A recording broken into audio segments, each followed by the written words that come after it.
போடுங்கம்மா ஓட்டு. ஆட்டோ சின்னத்தை பார்த்து போடுங்கய்யா ஓட்டு. போடுங்கய்யா ஓட்டு. மேடம், நாம வேணா வேற இடத்துக்கு போலாமா? ஏன், எதுக்கு? இல்ல மேடம், எதிர்க்க அவங்களும் வராங்க. அவங்க வந்தா என்ன? அவங்க அவங்க வேலையை பார்க்க போறாங்க, நாம நம்ம வேலையை பார்க்க போறோம். வேலையை பார்க்கலாம். வண்டி போகட்டும். அண்ணா போங்கண்ணா. சொல்லுங்க. வெற்றியின் சின்னம் ஆட்டோ சின்னம். எங்கள் சின்னம் ஆட்டோ சின்னம். போற பக்கம் எதிர்த்து வரும்னே வராங்க. திமிரு பிடிச்சவ. ஏப்பா சேது, நம்ம தான் ஒரு மணி நேரம் லேட்டா வந்திருக்கா. அந்த புள்ள சரியான நேரத்துக்கு தான் வந்திருக்கு. அதுக்கு நாம இன்னைக்கு இங்க போறோம்னா அவங்களும் எதிர்த்து வருவாங்களா? ஏழைகளின் சின்னம் உங்கள் சின்னம். இரியா, அவங்க போய்கிட்டுமியா? அதெல்லாம் ஒண்ணு வேண்டானே, நம்ம எதிர்த்தே போவோம். மாப்பிள்ள வேணாம். மாமா, நீங்க ஏன் நிக்கிறீங்க மாமா?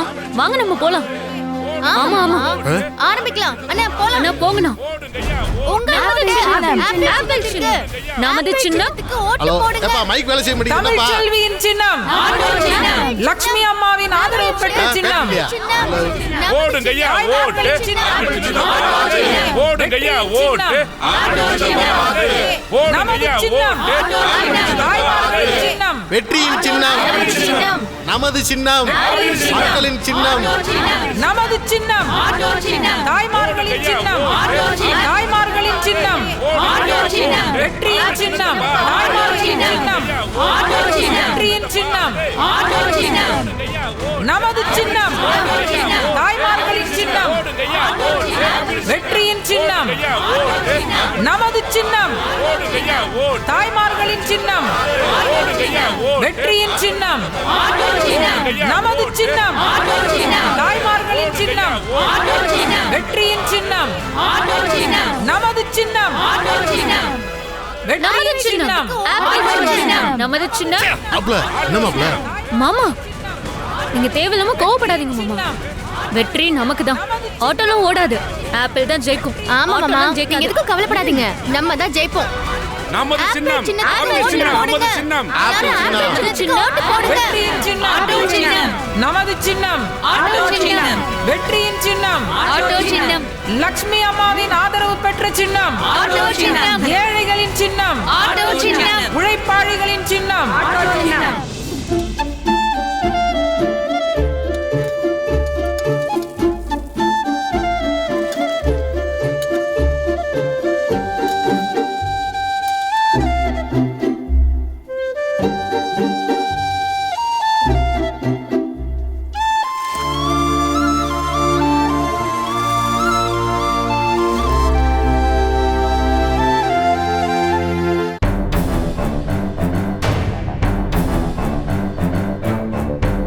ஒரு நிமிஷம், கொஞ்சம் பேசணும்.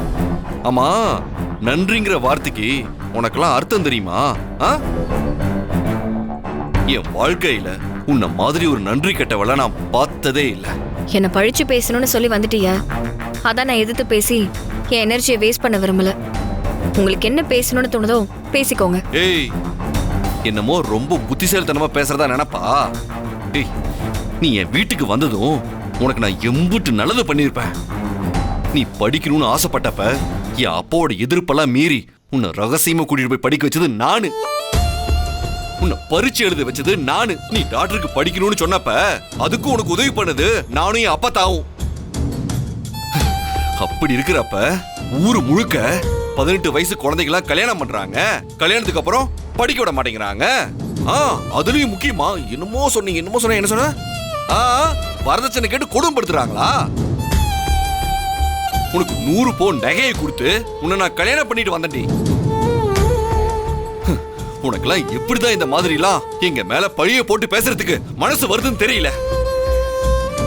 நீ பாத்துக்கிட்டே ரெடி, நீ பேசுறதுக்கெல்லாம் ஒரு நாள் அனுபவிப்ப. ஒரு நிமிஷம், நீங்க பாட்டுக்கு வந்தீங்க, லபோ திபோன்னு கண்ட மெனிக்கு கத்துனீங்க. இந்த உலகத்திலேயே என்ன மாதிரி கேட்டு கட்டவ கிடையாதுன்னு என் மேல பழி சொல்லிட்டு நீங்க பாட்டுக்கு போனா என்ன அர்த்தம்? இன்னைக்கு சமுதாயத்துல இருக்கிற பிரச்சனைய வேற இயக்கம் மூலமா போஸ்டர் அடிச்சு ஒட்டுனா அது ஏங்க உங்க மனசுக்கு குறுகுறுக்குது? 18 வயசுக்கு கீழே இருக்கிற குழந்தைங்களுக்கு நம்ம ஊர் பக்கம் கல்யாணம் பண்றதுக்கு முயற்சி நடக்குதா இல்லையா? ஏன் எந்த ஒரு பொண்ணுக்குமே கல்யாணத்துக்கு அப்புறம் வரதட்சணை கொடுமை நடக்கிறதே இல்லையா?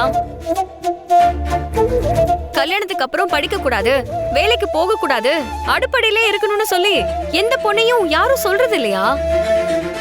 இல்ல கட்டிக்கிட்டு வந்த பொண்டாட்டிய ஏதாவது ஒரு காரணம் சொல்லி உனக்கும் எனக்கும் சம்பந்தமே இல்லைன்னு சொல்லி கழட்டி விட்டு வெட்டி விடுறது இல்லையா?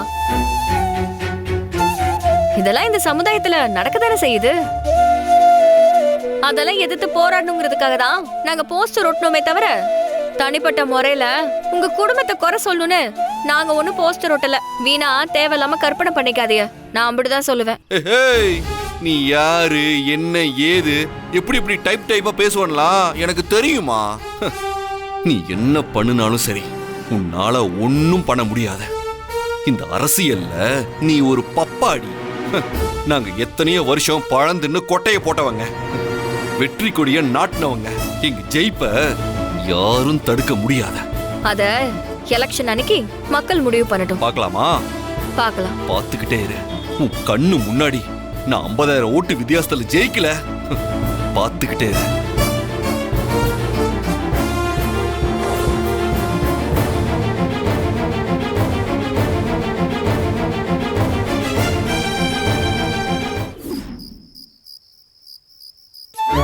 மா, என்னடி இன்னைக்கு அக்கா பிரச்சாரத்துல பேசும்போது எல்லாரும் எப்படி கை தட்டினாங்க தெரியுமா? ஆரம்பத்துல என்னவோ ஒரு 10 பேர் தாமா நின்னு வேடிக்கை பார்த்துட்டு இருந்தாங்க. அப்புறம் அக்கா பேச பேச ஒரு மாதிரி கூட்டம் கூடிடுச்சுமா. நிறைய பேர் அக்காவை நல்லா பேசுறேன்னு பாராட்டெல்லாம் செஞ்சாங்க.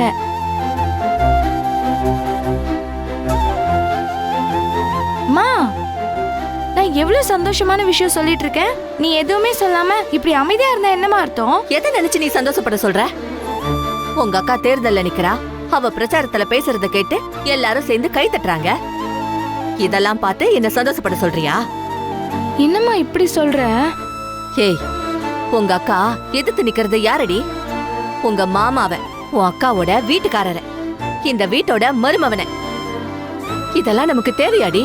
யோசிச்சு பாரு. உன் அக்கா டாக்டர் ஆகணும்னு தானே ஆசைப்பட்டா. இனிமே என் கவனம் முழுக்க என் படிப்புல தான், வேற எந்த விஷயத்த பத்தியும் நான் கவலைப்பட போறதில்லைன்னு சொன்னா. நாங்களும் சரி, புருஷ பொண்டாட்டிக்குள்ள ஏதோ மனஸ்தாபம் ஆகி போச்சு, இதுக்கு முன்னாடியே அவங்களுக்குள்ள சண்டை போட்டு பிரிஞ்சிருந்த மாதிரி இப்பவும் ஏதோ அவங்க கெட்ட நேரம் இப்படி பிரிஞ்சிருக்காங்க. ஆனா சீக்கிரத்துல அவங்களுக்குள்ள ஒரு மனமாற்றம் வரும், திரும்பவும் பேசிப்பாங்க.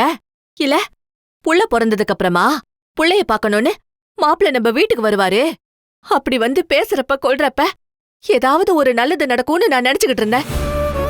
ஆனா இவ எலெக்ஷன்ல நிக்கிறேன்னு இப்படி பண்ணிக்கிட்டு இருந்தா, மாப்பிளைக்கு இவ கூட சேர்ந்து வாழணும்ன்ற நினைப்பு இருந்தா கூட இனிமே இவ சங்காத்தமே வேணான்னு தானே தோணும்.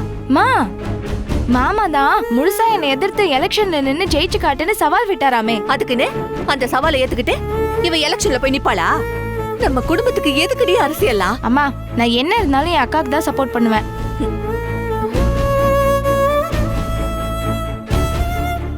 என்னதானோ இங்க என்ன பிரச்சனை?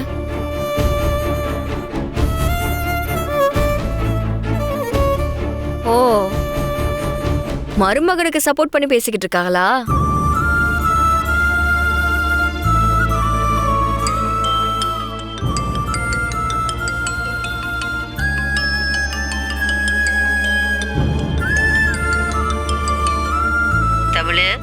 சொல்லுங்க மாச்சி. ஏண்டி, எதுக்குடி உனக்கு இந்த வேலை?